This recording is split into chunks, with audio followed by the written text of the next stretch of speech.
وهيلي هليجا هنكله barnaamijka u hiili halyeyga hankale waa barnaamij u taagan dhiirigelinta iyo dhabartaabashada dhalinta hankale waa barnaamij badanaa diiradda saara shakhsiyaadka rabbi ku manaystay curinta fikradaha barnaamijkan u hiili halyeyga hankale waa barnaamij lagu soo bandhigi doono afkaaraha togan ee ku jira dhalinta kala duwan waa haga tusaale wacan oo aan u arko inuu dabooli doono baahidii loo qabay in la arko dhalin mida lehna fikir mida waa barnaamij muujin doona shakhsi kastoo uu rabbi hibo u siiyey curinta iyo soo bandhigidda fikiro ku suntan diinteenna iyo dadnimadeenaba hadda iyo hadhow mar kasta iyo meel kasta u hiili halyeyga hankale sida dhagaxa noociisa qiimaha lihiba uu ugu hoos jiro ciidda ee uu u baahan yahay in la muujiyo qiimaha uu ku leeyahay dunida ayay dhalinta Soomaaliyeedna maanta ugu baahan yihiin in la muujiyo hibada iyo haybada uu rabbi siiyey haddaba waxa uu hal abuur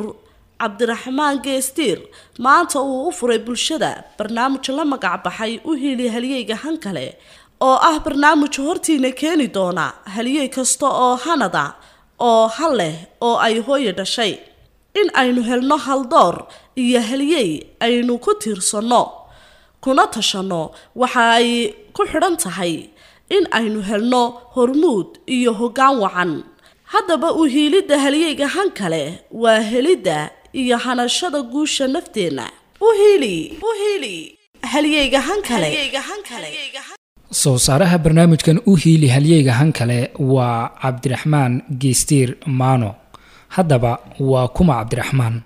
waa barbaartii dhalatay qarnigii 20aad kuna dhalatay magaalada Boorama Cabdiraxmaan waa arday wax ka barta jaamacadaha ku yaala gudaha magaalada Boorama bartana kuuliyada loo yaqaano engineerinka Cabdiraxmaan waa dal abwaan oo uu dhalay abwaankii weynaa ee abwaan Maxamuud Cabdilaahi Geestiir haddaba Cabdiraxmaan waa shakhsi hidaystay curinta suugaanta waa habuur daayar oo aan hubay inuu ka midho dhalin doono hadafyadiisa Cabdiraxmaan waa shakhsi ay suugaantiisu inta badan ay ka turjunto arrimaha bulshada haddaba bal aynu eegno waxoogaa tixayar ah oo ka mid ah suugaanta Cabdiraxmaan Maano waa tan qayb ka mid ah maanse uu kaga hadlayay guulaha iyo shakhsiyadda wanaagsan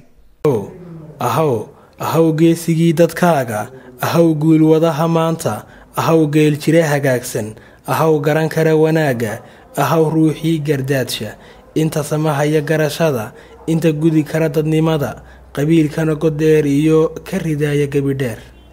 dhanka kale hal abuurka daada yari mar uu ka hadlayay qabyaaladda waa kii lahaa dulmiga ruuxii xambaara ruuxii dulinimo ku faana ruuxii darajada halleeya ruuxii doojiya qabiilka anaa diidoo caddeeyey dadkiisa inuu gumaaday dantiisana gaaru loogay hal abuur Cabdiraxmaan Geestiir Maano mar uu ka hadlayay hooyadii qiimaheeda waxau yidhi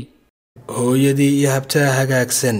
akhlaaqi bartaa hanuunsan gudbinta aaraar wanaagsan hooyadii i bartaa abaalle hormuudka hooyadii ahayd horseedka hooyadii ahayd hooyadii anshaxa wacan lahayd